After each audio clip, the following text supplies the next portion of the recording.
Christmas is a time of family gatherings, especially around food. This dish has been around, some would say, for over 10,000 years. Any good household would have hundreds on hand for larger families. They can be filled with a variety of ingredients, but traditional masa wins out. We're exploring the history and origins of tamales.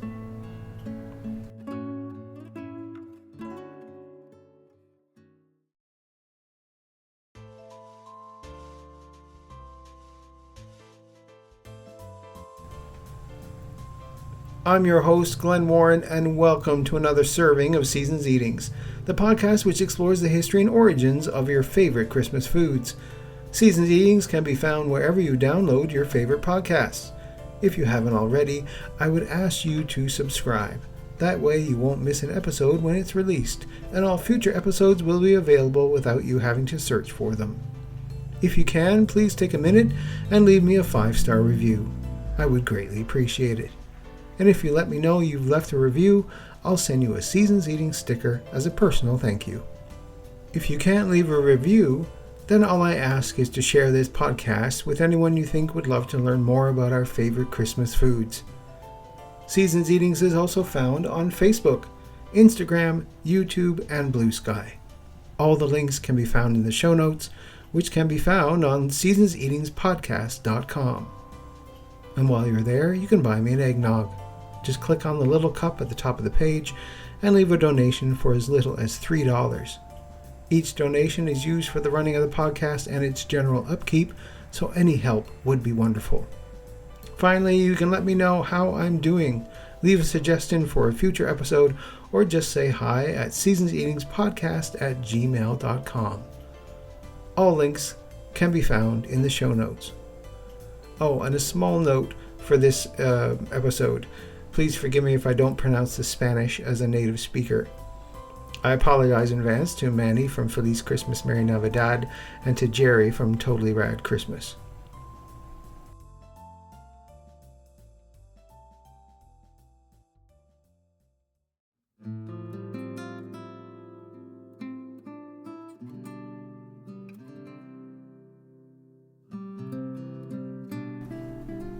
While Christmas meals in American households vary by culture, taste, and preference, in many homes, tamales are a holiday favorite. Each year, these families come together for a tamalada, which is a tamale-making party. Those unfamiliar with this tradition may wonder why anyone would eat tamales for Christmas. For many families, Christmas is tamalada time, the time to crowd into a fragrant kitchen to make tamales, wrapped in corn husks or banana leaves and filled with anything from pork to pineapple to squash blossoms. The steamy corn dumplings are the most delicious. During the holidays, homemade tamales are highly coveted. You'll find families ordering tamales from Mexican restaurants or from some other inside connection established through a friend or a coworker who knows a family that makes tamales to sell during the holidays. But it's the process of making them with family and friends, the scooping, smearing, wrapping, and tying that makes tamales such an endearing food. Each tamal is swaddled with such care that in some parts of the Yucatan, it's referred to as the baby. Tamales originated in Mesoamerica in as early as 8,000 to 5,000 BC. The tradition of tamales is a direct connection to the most ancient traditions of Mexico and Central America. Some scholars of Mesoamerican civilization believe that leaf-wrapped tamales actually predate the tortilla. A tamale, or in Spanish tamal, is a traditional Mesoamerican dish made of masa, a dough made from nixtamalized corn, which is steamed in a corn husk or banana leaves. Nixtamalization is a process where dried corn kernels are cooked and soaked in an alkaline solution, usually it's lime or ash, to enhance their nutritional value and make them more digestible, resulting in a product called nixtamal. The wrapping can either be discarded prior to eating or used as a plate. Tamales can be filled with meats, cheeses, fruits, vegetables, herbs, chilies, or any preparation according to taste, and both the filling and the cooking liquid may be seasoned. Long before the arrival of the Spaniards, Mesoamericans believed that the gods originally crafted humans out of corn. Quite literally, corn was their substance of life. Sometime after corn had been domesticated, the ancient Mexicans invented the process of nixtamalization. That is, soaking the hard corn in ashes and water to remove the fibrous shell on the kernels and render it digestible and nutritive to human beings. The treated corn kernels could then be ground and used in tamales or tortillas. Interestingly, the tamale is not a Mayan word, but instead derives from the Nahuatl, the language of the Aztecs. The Nahuatl word tamale translates in English to mean a type of bread-like steamed cornmeal. The tamale does not do justice to the spiritual connection of the ancient Maya people associated with this food. Using writings left from the classical period, Carl Taube identified the Mayan glyph for tamale as the phonetic marker known as wa, which is associated with a word also signifying food or substance in a number of Mayan languages. Taube expands on these findings by drawing a direct connection to wa as more than just food, but to life itself. The depiction of the glyph for tamale often appears as a corn curl or notched ball, yet the simplistic nature of the glyph Taube maintains holds a sacred connection. The term wal in Quiche refers to vital body fluids such as blood or breast milk or tears. In post-classical Mesoamerica, blood offerings widely were considered as maize food for the gods. The written language provides evidence that the Maya people associated the tamale with nourishment for themselves and their gods. The evidence goes beyond just the written language, as Taube writes. A more direct association of blood with food is expressed in the widely reported 16th century of Yucatec Maya, placing sacrificial blood upon the mouths of deity images as if to feed them. The parallel between the tamale and the sacrificial blood is without question. For these ancient people, the tamale, above all other foods, not only feeds their bodies, but also feeds them spiritually. Evidence in the historical record also illustrates the tamale's symbolism and connection to the pantheon of gods within the Maya cosmos. The central figure in their pantheon of the gods is the god of maize, known as Hunapu. By representing the cyclical nature of the maize harvest, the mythical story told a tale of death and rebirth. The maize represented more than just food to the Maya people. It was the bringer of life. The tamale, as the product of maize, fed them and connected them directly with their god. Scholars such as Carl Taube draw a direct connection between consuming tamales and the Maya cosmic belief system. The extensive Kerr collection of Mesoamerica art provides an example with the figure of a cacao tree with the head of Hunapu as a pod. Dr. Michael Groff describes this Maya art piece observing the maize god sitting on the dais. The water bird pushes an offering of tamales beneath the dais, while his bill touches the mouth of the maize god. It's no coincidence that a basket of tamales is given in his honor. The tamale encapsulated months of back-breaking work, and farmers battling the elements to reap the rewards of the harvest. The tamale represented the ability of the Maya people to provide sustenance and be prosperous in their endeavors. By providing great nutrition from corn-centered diet, The process saved the entire Mesoamerican civilization, says Claudia Alarcón, an Austin-based cultural historian who is writing a book on the history of tamales. Because corn was so important, precious wrapped tamales became a part of ritual offerings, a human stand-in of sorts. When the conquistadors came and human sacrifice was no longer acceptable, they used tamales as a substitute, placing little bundles of corn as offerings, says Alarcón. So we'll learn how tamales are made after the break.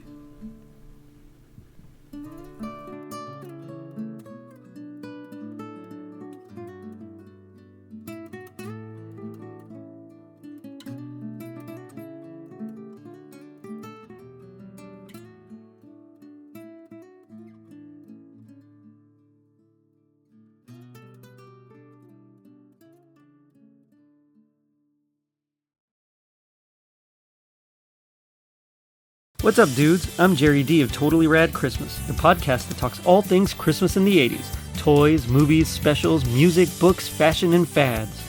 If it was gnarly during Christmas in the 80s, he's got it covered. Wait, is there a lot of things to talk about for the 80s and Christmas? Well, you got the movie giants like Christmas Vacation, Scrooged, and A Christmas Story. There are TV specials like Muppet Family Christmas, Claymation Christmas Celebration, and a Garfield Christmas special. Plus classics shown every year. You also jam out to Last Christmas, Do They Know It's Christmas, and Christmas in Hollis. But most of all, it was a time for the most bodacious, best-selling Christmas toys ever, like He-Man, G.I. Joe, Transformers, and Cabbage Patch Kids. Yes, them too. We cover them all, plus much more, including standard segments like Hap Hap Happiest Memory, Gag Me with the Spoon, The Other Half of the Battle, and Chant with the Littles. So tune in to Totally Rad Christmas everywhere you get your podcasts. Turn the clock back and dive into those warm and fuzzy memories. Later, dudes. Do you love fun? Do you love movies? Do you love TV shows? Do you love informative entertainment? But most of all, do you love Christmas? Then look no further, because we've got you covered. It's a 90s Christmas podcast is all about the most joyful and triumphant holiday and all its media. But only as far as the 90s are concerned. That's right, our show not only is about the cheeriest time of the year, but also the cheesiest decade in world history. If that isn't an ideal combination, I don't know what is. Every week we will cover a movie, 2 sitcom episodes, and a Christmas special, as long as they came out between 1990 and 2002. You can find us on iTunes, Podomatic.com, Stitcher.com, and Spotify. I am Lyle Perez from America. I am Lasse Vogt from Germany.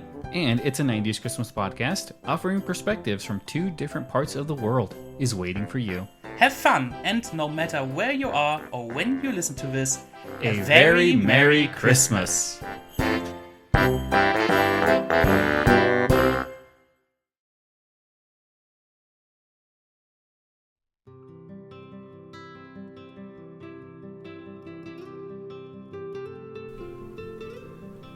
At first glance, a tamal might seem simple enough. Masa dough stuffed with a filling, wrapped in a husk or a leaf, and then steamed. But as those who have made tamales know, their simplicity is a ruse. It's a process that takes hours and often days to complete, requiring nimble fingers to wrap the palm-sized packages of dough and watchful eyes on them while they steam. An ordeal best left for the holidays. The best tamales are made from fresh, unprepared masa and corn husks purchased at Latin markets. Traditionally, masa is mixed with lard, but some people use soybean oil and olive oil rather than animal fat because it's a healthier alternative. The substitution can result in the masa being a little drier and a little less fluffy. Garlic, onion, and water from the cooked meat are added to the masa for flavor, perfecting a dough that will be fluffy, not dense, when it's steamed. Some would say the steaming is the trickiest part of tamale making, and just like anything else, takes practice. Tamale fillings vary by region, as do the wrappers and the masa. Savory fillings from shrimp to a rich dark mole to sweet fillings of fruit such as pineapple and raisins. In northern Mexico, they use more vegetables such as carrots and potatoes. Probably the most common filling is pork with pasilla chilies. The meat mixed with pasilla chilies, cumin, oregano, garlic, and onion is slow cooked in the oven for several hours. And while the meat is cooking, prepare the masa and soak the corn husks in water until they're soft.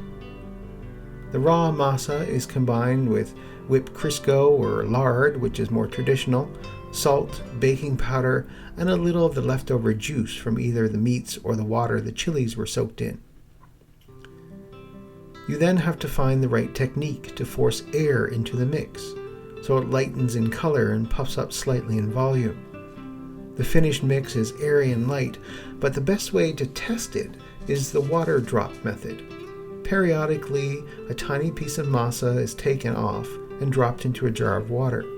If it sank, you kept going. If it floated, your masa was ready. Organization is the other key to tamale success. Before starting the actual assembly, the filling should be ready to go. Leaf wrappers and ties, if you use them, should be soaked and cleaned, and a steamer should be prepared. Corn husks have already been thoroughly rinsed clean and left to dry between layers of paper towel. A thin layer of masa was spread over the smooth side of the husk about 3/4 of the way up. You don't want to get it on the rough side. The masa will stick in the grooves and won't release as easily. Then spoon a small amount of the filling into the middle and wrap up the tamal, tucking the end of the husk underneath. Now, that seemed easy enough. Now do it several hundred more times. Steam the tamales for 30 to 45 minutes, depending on size and thickness. Dr. Manuel Zamarripa is the co-founder and director of the Institute of Chicano Psychology in Austin, Texas. He says that tamales are a tradition that brings families together on the holidays and connects them to their ancestral roots. In terms of identity and cultural pride, tamales are a key piece for a lot of Chicano families. Many Mexican-American families hold gatherings to make tamales as a clan. Because it's a labor-intensive process, these gatherings, or tamaladas, give families the opportunity to talk, connect, and share in an age-old tradition. It's a bonding experience that connects them to each other and loved ones that are no longer living. Alacon is a native Mexican living in Texas. She says that tamaladas are much more important to Chicanos than Mexicans. She agrees with Zamarripa, pointing out that tamales are a way of preserving and celebrating Mexican culture. When families get together to make tamales, it turns into a party, she says. It's not a chore anymore. In a time when Latinos in the United States are fighting to be heard, seen, and recognized, the connection to culture can restore a sense of well-being for those in the community. Food ties to our idea of brown wellness. Food, art, interactions, these are the threads that we can hold on to. We are able to celebrate our connectedness, says Zamarripa. Although generations of Latinos in the United States may lose connection to their native tongue, their relationship to their home country, and even their sense of cultural identity, food reunites them with what it means to feel Latino. The tamale does this for Chicanos. Each holiday season, the ritual becomes an opportunity to remember through smell and taste and togetherness. We connect to our roots and feel a sense of wholeness. In Texas, even non-Latinos celebrate Christmas with tamales. Zamarripa points out that this cultural exchange is beautiful and reminds all those that partake in the eating of another culture's food to be aware in the meaning behind the cuisine and to be conscious of what it takes to get that food on the table. Many Latino immigrants work in American fields to grow and pick produce. They work in the kitchens of many American restaurants. They are the hands behind so much of what they eat. They're not just providing food, says Zamarripa. They're providing cherished holiday memories. It's important to remember the people behind the food. Each tamale is like a little Christmas present. To eat it, you just have to unwrap and dig in. And tamales actually have a special day in Mexican tradition. On January 6th, the special cake named the Rosca de Reyes is eaten by family and friends with a small figure of baby Jesus hidden inside. If you happen to receive a slice containing the figure, you take it to church on February 2nd. That person must then host a dinner providing tamales and atole to guests. Every aspect of tamales tells a story. Whether it's the savory fillings, the unique steaming process, or the joy of unwrapping the corn husk. So next time you savor a tamale, remember that you're not just enjoying a delicious snack. You're partaking in a rich historical tradition that spans centuries and continents. This holiday season, whether you're making them at home or enjoying them from a local eatery, let the flavors of tamales transport you to the heart of culinary tradition, where every bite is a story worth savoring.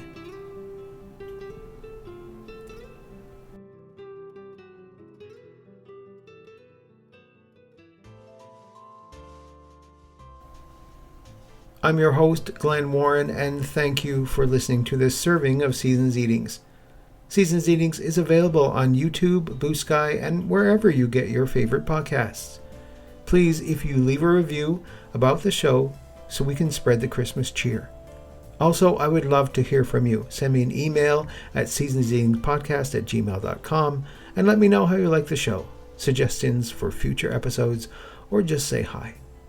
And if you let me know you left a review, I'll send you a Seasons Eating sticker for your trouble, as well as my unwavering gratitude.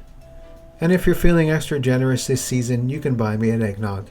Head on over to seasonseatingpodcast.com and click on the little cup in the corner. Each small donation helps with the daily running of the podcast and is greatly appreciated. All music for Seasons Eatings is used under the Creative Commons license.